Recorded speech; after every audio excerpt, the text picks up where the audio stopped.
जीवन हमें एक मौका देता है, इसलिए जब भी सही कॉलेज चुनने का समय आए तो सिर्फ मंगलायतन यूनिवर्सिटी आपके बेहतरीन भविष्य और सर्वांगीण विकास के। कनाडा में G7 शिखर सम्मेलन खत्म हो गया है। इस दौरान प्रधानमंत्री मोदी ने आतंकवाद, व्यापार और विकास जैसे अहम वैश्विक मुद्दों पर दुनिया के प्रमुख नेताओं के साथ बातचीत की।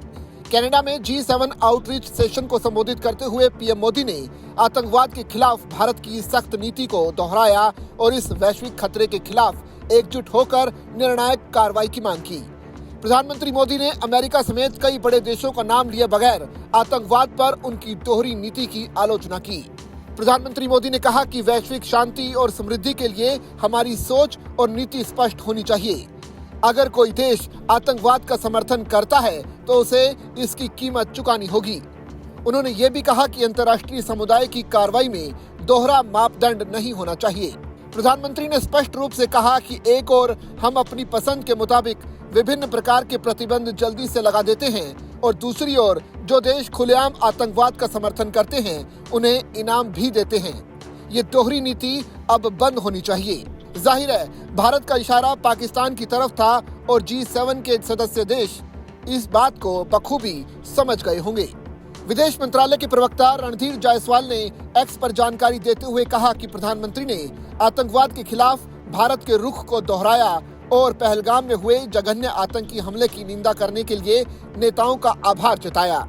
उन्होंने आतंकवाद को बढ़ावा देने और समर्थन देने वालों के खिलाफ सख्त वैश्विक कार्रवाई की आवश्यकता पर जोर दिया। गौरतलब है कि 22 अप्रैल को जम्मू कश्मीर के पहलगाम में हुए आतंकी हमले में 26 लोगों की जान चली गई थी। इसके जवाब में भारत ने ऑपरेशन सिंदूर को अंजाम दिया, जिसमें पाकिस्तान और पाकिस्तान अधिकृत कश्मीर में मौजूद आतंकी ठिकानों को निशाना बनाया गया। प्रधानमंत्री ने G7 नेताओं के साथ अपनी बातचीत को प्रोडक्टिव बताया और कहा कि चर्चा वैश्विक चुनौतियों और बेहतर भविष्य की आशाओं पर केंद्रित रही। पीएम मोदी ने G7 मंच से ग्लोबल साउथ के मुद्दे भी उठाए और इन पर गंभीरता से ध्यान देने का आग्रह किया। शिखर सम्मेलन के इतर प्रधानमंत्री मोदी ने कई द्विपक्षीय मुलाकातें भी की।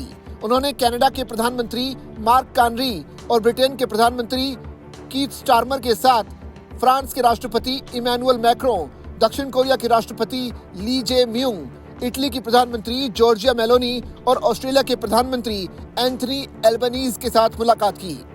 इन बैठकों में व्यापारिक सहयोग, निवेश बढ़ाने और वैश्विक आर्थिक साझेदारी मजबूत करने पर चर्चा हुई। भारत और कनाडा के बीच कुछ समय से चले आ रहे राजनयिक तनाव को खत्म करने की दिशा में भी इसे एक पॉजिटिव पहल माना गया। दोनों देशों ने नए उच्चायुक्तों की नियुक्ति पर सहमति जता दी है, जिससे वीजा, वाणिज्य और अन्य सेवाएं सामान्य हो सकेंगी।